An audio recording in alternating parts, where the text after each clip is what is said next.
booliiska Soomaaliga ayaa booliiska gobolka Banaadir ayaa xabsiga dhigay laba qofood oo baraha bulshada laga yaqaano oo la kala yiraahdo Garyaqaan iyo sidoo kale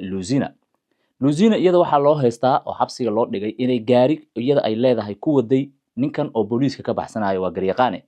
halka Garyaqaan loo haysto inuu kicin bulsho sameeyay isla markaana maalmihii u dambeeyay uu ku baaqayay dadka oo idilna uu sheegayay inay u jihaystaan jihada kale ee dawladnimada ka soo horjeeda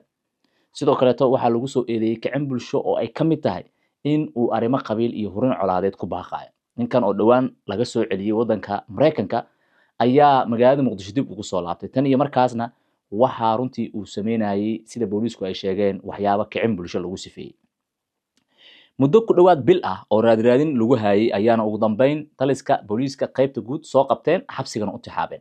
halka gabadhan oo iyadu wax dhibaato ah aanay kala dhaxeenin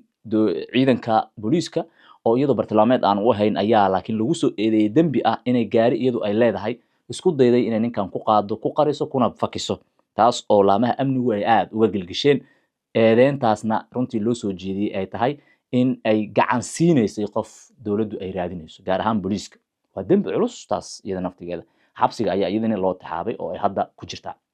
labadan qofood oo baraha bulshada siyaabooyin kala duwan ugu jira ayaana hadda sida social media haysataba ay noqdeen viral wararkooda oo isla dhaxmaraya dadku waxa marka ay u muuqdaan inay aad u daneynayaan in la xirxiro shakhsiyaad kasta oo ku lug leh kicin bulsho oo ummadda aan u soo jeedinaynin waxaba yaraatee maslaxad u ah ama wax u tari kara taasoo runtii dad badan ay ayidsan yihiin in dadka laga horqabto sida ogtihiin geed fadhiyada Soomaalida hadda wuxuu noqday baraha bulshada TikTok ayaa ugu weyn hadda ogeedeen in lagu karkariyo arrimaha qabiilka geed hoostiis iyo shaah lagu cabo hadda waa la iskaga soo tagay oo dhalinyar iyo waayeelba TikTok ayay joogaan rag iyo dumarba